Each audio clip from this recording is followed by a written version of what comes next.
Kong-based Swire Group celebrates 200 years in business in 2016. As a leading Hong Kong conglomerate, it's been a pathfinder in property, logistics, industry and travel, among other sectors across Asia. Swire Pacific Chairman John Slosser sees the group's history and interests fitting well with China's Belt and Road Initiative. The entire purpose of it is to generate improve trade and political relations between countries. Anything that makes it easier to trade for sure will have economic opportunity associated very closely with it. Between Hong Kong, between Asia and a lot of these countries, trade relations are slightly sparse, political relations, similarly tourism relations, all have opportunities for development. And we are talking about more than 4.4 billion people here, so getting that going has a lot of prospects to it.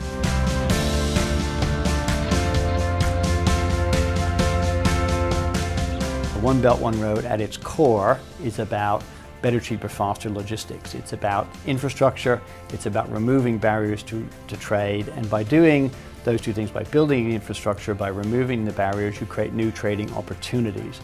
For sure, those trading opportunities bring people together, they bring countries together, they bring economic growth in both places. And it's a big, bold idea, but it's one that has a great economic pedigree, so I think it's a very smart approach. There's been a big wave of new technology which should make it possible to do that better than it's ever been done before. And I think, again, that's right at the core of One Belt, One Road. We have a significant component of our portfolio that's in transport and logistics. We have the airlines. Cathay Pacific a few years ago was the largest air cargo airline in the world. We're involved in shipping in the Asian region between China, Hong Kong, and some of the One Belt, One Road countries. We do other sort of infrastructure related things like cold storage and the sort of things that would come along behind that. So we think there's ample opportunity for us.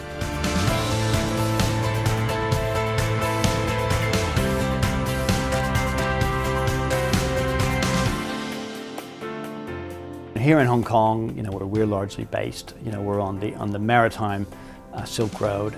A lot of what we do would involve the kind of transportation logistics that would be tied to that. Hong Kong at its base has always been about maritime trade. So I think that's what you're likely to see this end. But I would argue that, again, both the land route and the sea route fundamentally are the same thing.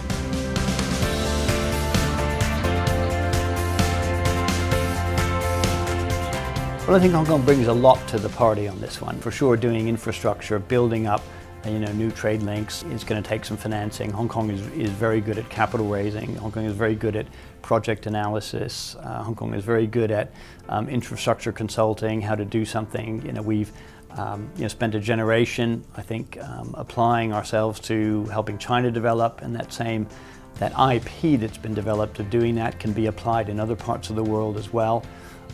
So Hong Kong brings a lot to it.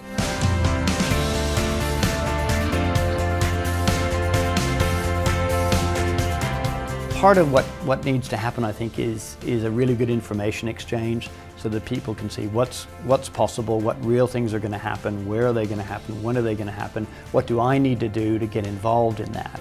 And I think the One Belt, One Road Summit in May is going to be a great catalyst for getting that going.